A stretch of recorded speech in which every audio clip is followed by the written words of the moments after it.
Now we need to buy a car. Now, every time when this is how we used to trade, me and my boys. If we want something that's worth 50,000, the first thing we'd do would look at fundamental. That's how we trade. Look at those 3 GBP events that I've referred to. By the way, they are no longer the same as back in 2017. That's why you need to adapt to new things. The market always changes, just like people change, by the way, in case you didn't know. So that's how we used to do our things. If we want to buy something that's worth 50,000, we'd sit down and say, gents, let us put in 5,000 and make 50,000 and buy this thing. So we've actually agreed to buy a car, right? So buying a car, we didn't know which car are we going to buy exactly. We didn't know. So what happened was that I think we deposited about 10,000 because I wanted to buy a Mercedes Benz. I remember I wanted to buy a Mercedes Benz A200, right? And I've traded. We precisely made about 80 grand, 80,000. And the Mercedes that I wanted was about 300,000, right? And things didn't balance. So there was a next event that we were going in. At that event, remember we've made 80,000 from 10,000 deposit, right? That's how we used to work. But even though I wanted 300, so I remember we had a seminar at Pretoria. We had our first seminar in 2017 at Pretoria, whereby I was trading live with 80,000 rands on the market live. It was on a Friday. We were trading NFP, I remember. I've used lot size, 80,000 was about, I've used lot size 40. Lot size 40.00 in front of people, trading live at Pretoria. Now, I went on a loss of about plus or minus 3,000 USD, meaning that my account was gonna blow in front of people. Imagine, people have seen your videos. Now you're trading live. They are watching you. You can't disappoint them.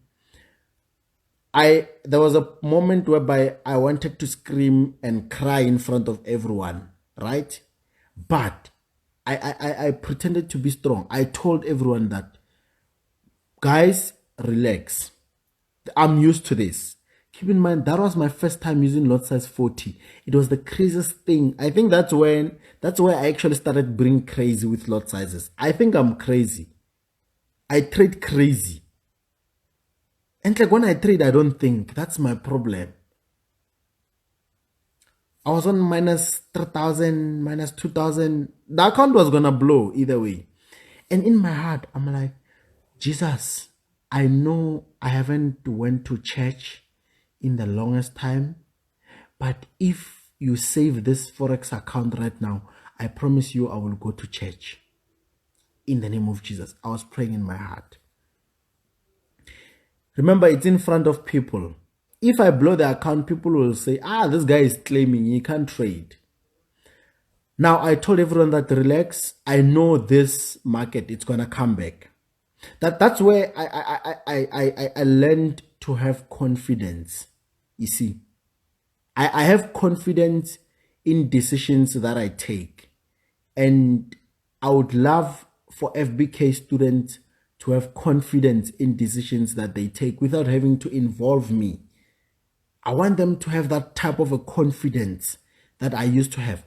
I had that confidence, I told everyone that the market is going to come back. Don't worry. The account went to 3.8. It had about 4,200. The account went to negative 3.9. The account went to negative 4,000. Just when I was about to scream and say, people, and like truly speaking, I'm claiming, this thing, Jesus heard my prayer. I would like to believe. The market rejected. Now it went from minus 4,000 when there was only 200 to blow. J. Just 200 equity left. Keep in mind at that time, at least I had credit. So the equity, I think it was a bit higher, but the balance was $4.2. But the equity was a bit higher. So that's why it was not blowing at that time. But normally it was supposed to blow. I was supposed to lose that 80,000, which I wanted to buy a car with. Now, when the market rejected, it went from minus 4,000, minus 3,000, minus 2,000, minus 1,000. Now it went on a profit. When it went on a profit, people started clapping hands for me. They started clapping. They're like, you are the king. And in my heart, I'm like, Jesus, between you and I, we both know I was claiming. I didn't know what I was doing. Thank you, my Lord, for saving me. Amen.